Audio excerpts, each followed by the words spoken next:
एकलव्य एक निषाद जाति का राजा था जो धनुर्विद्या सीखने के लिए अत्यंत उत्सुक था।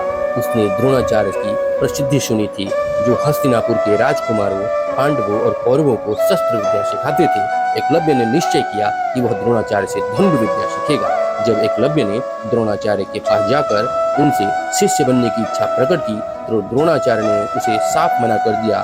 द्रोणाचार्य ने यह कहकर उसे अस्वीकार कर दिया कि वह सिर्फ क्षत्रियों को ही शिक्षा देंगे क्योंकि वह हस्तिनापुर के राजकुमारों के गुरु थे। एकलव्य को यह बात सुनकर बहुत निराशा हुई, बहुत दुख हुआ, लेकिन उसने हिम्मत नहीं हारी, हार नहीं मानी।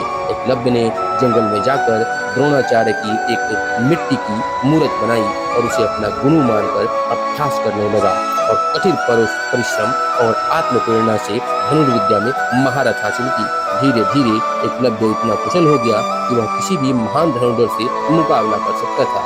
कुछ समय बाद जब अर्जुन और अन्य पांडव द्रोणाचार्य के साथ शिकार के लिए जंगल में गए तो उन्होंने एक कुत्ते को देखा जिसका मुंह वाणों से भरा हुआ था, लेकिन उसे कोई चोट नहीं आई थी। यह देखकर अर्जुन हैरान हो गए और द्रोणाचार्य से पूछा कि ऐसा कौन कर सकता है। तभी उन्होंने एकलव्य को देखा जो छिपकर अभ्यास कर रहा था। द्रोणाचार्य ने एकलव्य से पूछा कि उसने यह कला कहाँ से सीखी। एकलव्य ने बताया उसने उन्हें अपना गुरु माना है और उनकी मूर्ति के सामने निरंतर अभ्यास किया है। यह सुनकर द्रोणाचार्य चिंतित हो गए क्योंकि उन्होंने अर्जुन से वादा किया था कि वे उन्हें दुनिया का सबसे महान धनुर्धर बनाएंगे।